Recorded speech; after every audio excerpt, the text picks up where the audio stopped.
Projekto numeris 358 šulinių vandens kokybiniai tyrimai. Ukmergės Užupio pagrindinė mokykla. Darbą atliko Dovilė ir Saulė. Vanduo laikomas saugiu gerti tik tuomet, kai jis nėra užterštas parazitais, jame nėra mikroorganizmų ir kitų medžiagų galinčių pakenkti žmogaus sveikatai. Pavojingiausias vandens užteršimas nitritais ir nitratais, nes per didelį kiekį šių medžiagų turintis vanduo nepakeičia savo skonio, tačiau jo galima apsinuodyti. Nitritai ir nitratai iš vandens nepasišalina net jį verdant, paprasti buitiniai vandens filtrai šių medžiagų iš vandens taip pat negali išvalyti. Dažniausiai vandens šulinio kokybė priklauso nuo jo įrengimo vietos, šulinio priežiūros ir aplinkos veiksnių. Pavyzdžiui, seni šuliniai kartais praleidžia vandenį pro rytinius sujungimo siūles, todėl į šulinį gali patekti dirvožemyje esančios medžiagos.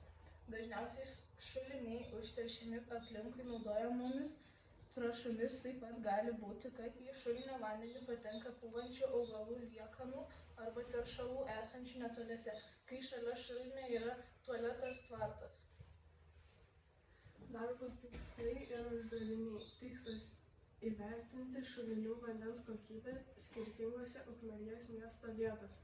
Uždaviniai – ištirti šulinių vandens kokybę skirtingose Ukmergės miesto vietose, palyginti, ar skiriasi šulinių vandens nitritų ir nitratų koncentracijos pH, įvertinti, ar tiriamų šulinių vanduo tinkamas vartoti kaip geriamasis vanduo.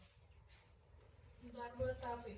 Mėginių paėmimas. Buvo paimti mėginiai iš Pašilės ir Rečionių gyvenviečių ir šulinio Ukmergės mieste. Tyrimų atlikimas. Tyrimus atlikome su HANA Instruments priemonėmis, vandens testavimo juostelėmis, GoDirect Vernier pH jutikliu. Gautų rezultatų apibendrinimas. Rezultatai.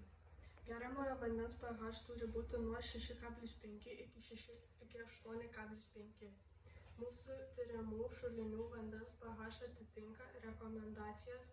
Nustatėme nuo 7,2 iki 7,75. Padidintas nitratų kiekis buvo nustatytas šulinyje esančiame Ukmergės mieste. Šis šulinys yra prie pat daržo, todėl manome, kad nitratai pateko iš šulinio vandenį dėl tręšimui naudojamų salietrų. Šulinio savininkai šį vandenį naudoja tik laistymui ir skardymui. Išvados. Ukmergės mieste esančio šulinio vandens nerekomenduojame gerti. Jame didelis kiekis nitratų, apie 50 mg litre. Rekomendacijas geriamajam vandeniui viršija ir bendras ištirpusių medžiagų kiekis 376 ppm. Už miesto ribų esančių šulinių vanduo vartoti tinkamas.